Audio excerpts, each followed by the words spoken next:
WBUR Podcasts, Boston. Candice. Yes? It is February.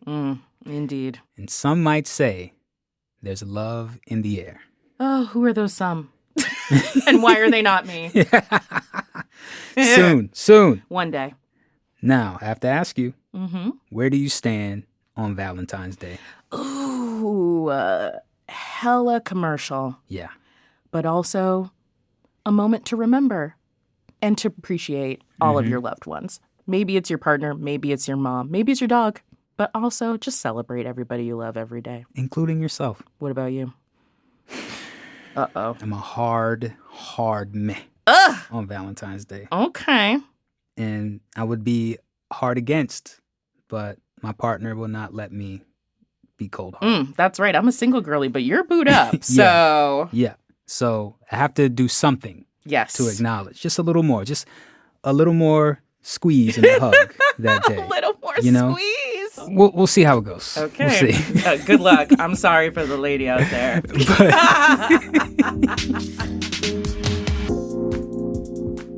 I'm Daryl C. Murphy, and you're listening to The Common. Candice. Hi. So glad to have you back. Always a pleasure to be here. So, we're going to put a pin in Valentine's Day. Okay, fair. Because February is also Black History Month. Oh, yeah. Happy Black History Month to you. And to you. Thank you. We got to have something for Black History Month. We do, because otherwise... we lose our black cards. We do indeed. So, Candice, what do you got for us? So I have a really good pick for Black History Month that examines the culture and was written by the culture, right? And it's called Fairview. It's a new play being put on by Speakeasy Stage Company, a local theater company in Boston. And full disclosure, I just recently became a member of the Speakeasy board, which is really, really exciting. Congrats. But I wouldn't recommend any show that I didn't love. Theater lover first, board member second, right? So this play is actually really interesting. So Act 1, it opens. We meet a family. They're called the Frasers, and they're planning Grandma's birthday. Right. Then some shenanigans happen. As always. And Act 1 ends. Come back for Act 2, and there's a big twist. To reveal more than that would be to ruin this play. Okay. But let me tell you, the second we get into Act 2, you're going to be thrown into a wild ride where we're going to be examining issues of race, power dynamics, and asking a fundamental question about who gets to tell whose story. I'm in.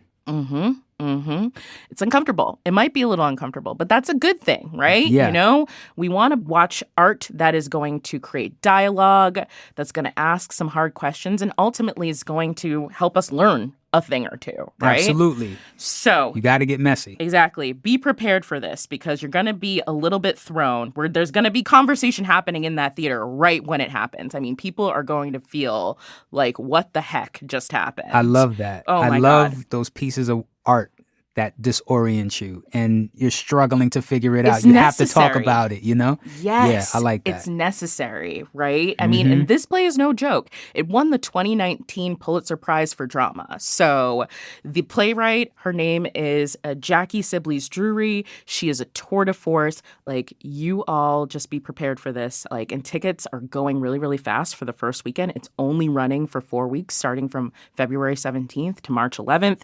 So get them now. Where at?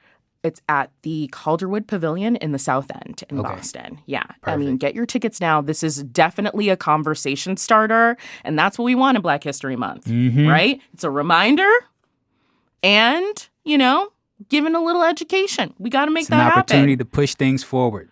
Yes, absolutely. Absolutely. Okay. Okay. What else you got for us? All right. We were talking about Valentine's Day, Yes. weren't we?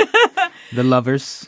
We got to talk to the lovers for a moment and maybe give them a recommendation for... And maybe the people who are trying to be lovers. Yeah. Maybe the, you know, maybe not so... Ooh. Not quite lovers Like yet, this but could kinda solidify the plan. Yeah. I like it. Or maybe you just love your friends or your family and you want to take them out. Or you love yourself. Or you love yourself. Treat yourself. Okay, yes, all of those scenarios work for my date pick.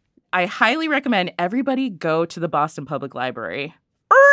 Accessibility. Needle scratch. I love it.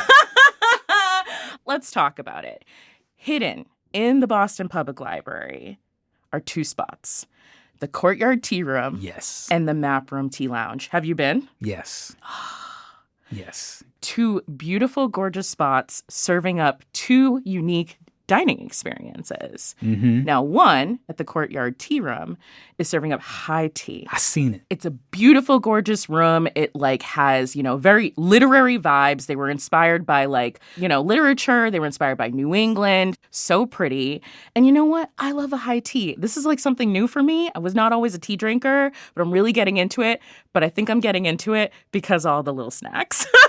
Yeah. We love to be served multiple courses. Yes. And, this place, you go in, it's a 90-minute dining experience, which is amazing.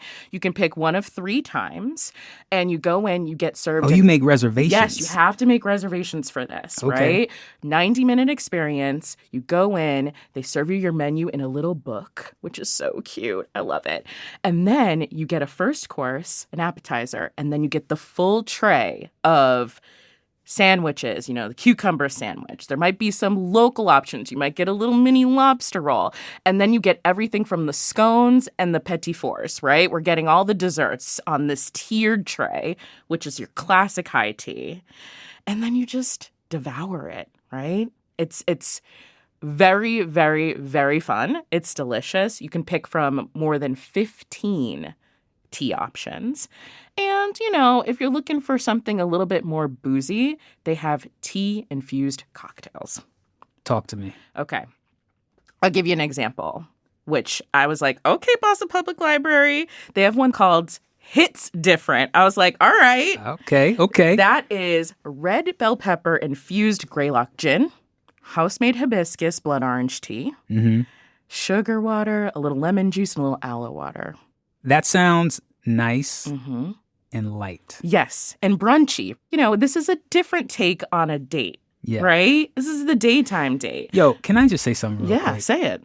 The library really does hold us down as a society. Thank you. I mean, in so many ways. You talked about this on a recent episode. Yes. All the things they offer. They also offer amazing gourmet dining experiences. You need help with a job? Go to the library. Amen. You need social services? Go to the library. Yes. You need a place to take your lady? Take yourself? Take your friend? Whatever? Go to the library. Go to the It's library. amazing. I mean, it's beyond my wildest dreams, to be honest, as a bookworm and a book nerd. Hell yeah. So that's one experience. The second experience is the Map Room Tea Lounge. Say you don't want a reservation. Say you are planning an epic date. You're planning a date all around the city, and the library is just one spot on your list. You can head to the Map Room Tea Lounge, which is more sort of an Industrial Revolution-esque bar type.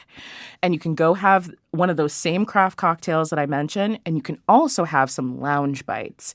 And a lot of these bites are actually partnerships with other restaurants throughout the city. So, for example, they serve meat pies from Suya Joint, which is a West African restaurant in Roxbury. Yeah, and they also serve like this salmon pate from Boston Fish Company. So you can go, have a couple bites, have a cocktail, and then split. And no reservations are required. Literally, they say walk in. Walk in. That's amazing. Isn't it? Isn't it? That is amazing. It's the library, of course. We're going to take a quick break, but we'll be right back with more from Candice.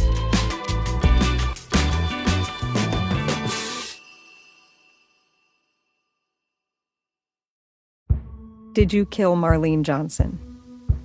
I think you're one of the first people to have actually asked. From WBUR and ZSP Media, this is Beyond All Repair, a new podcast about an unsolved murder that will leave you questioning everything. Somebody should be in jail for murdering my sister. A woman who's never been believed. As long as they think I have done this, then they're not looking for who actually did this. And that's what makes it a cold case. No, it's a botched case. And a search for the truth, once and for all. Wow, it just gets more interesting. Beyond All Repair. Listen and follow wherever you get your podcasts.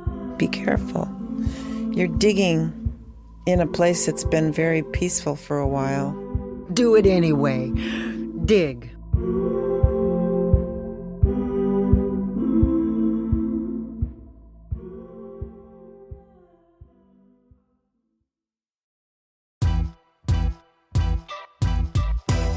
And we're back.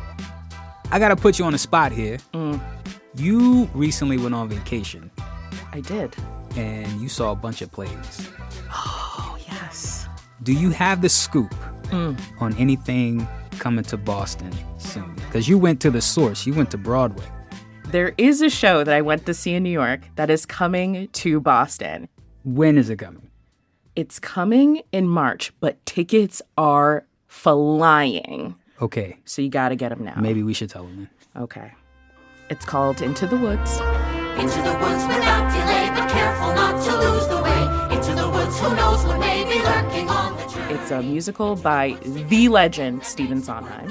Stephen Sondheim is. I'm aware. He is probably my favorite musical writer ever. The way that that man writes lyrics, unmatched. I'm just going to say it. But I hated Into the Woods. I hated this musical. I don't know why. It was cheesy to me. It was corny. There's a song at the end that's all about children. And I was like, I don't get it. But then I went to see this new production in New York, and I was blown away.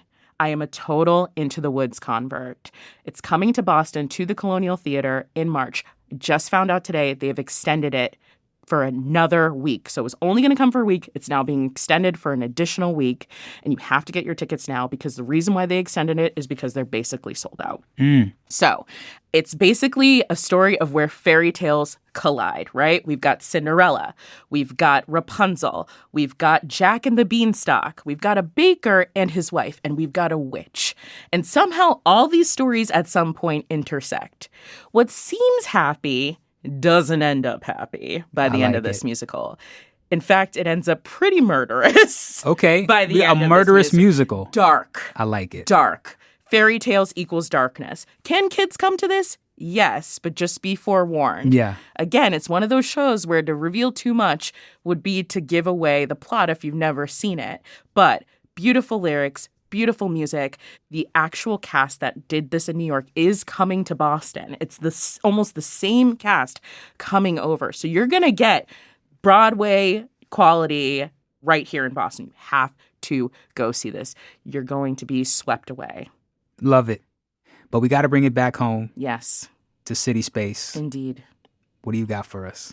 So it's a little bit of a lighter month for us at CitySpace, but we have some really exciting events coming up. The first is happening on Monday, February 6th, and it's with Ming Tsai, who is a celebrity chef. He has been on PBS for years. He operates restaurants in Boston, and he also was just named one of the new Iron Chefs on the new Iron Chef series, which is really good on Netflix. He's going to be in conversation with Irene Lee, who is the co-founder of Mei Mei Dumplings. Shout out to Irene.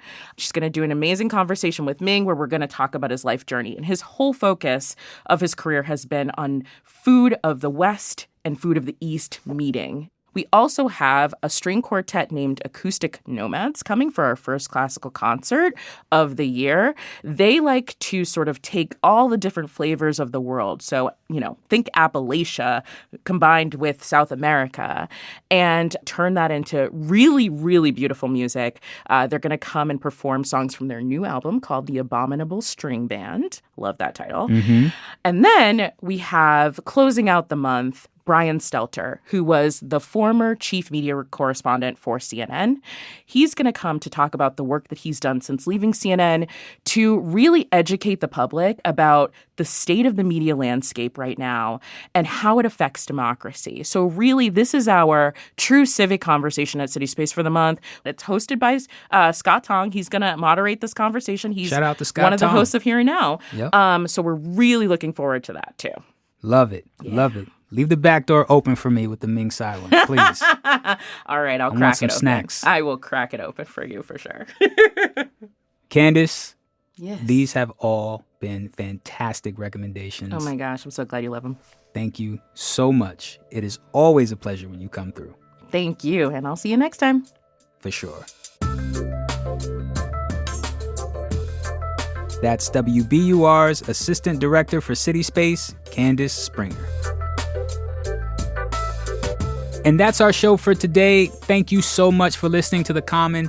Listen, if there's something that you're excited about this month, hit us up on Instagram or Twitter at WBUR The Common, or send us an email at thecommon@wbur.org.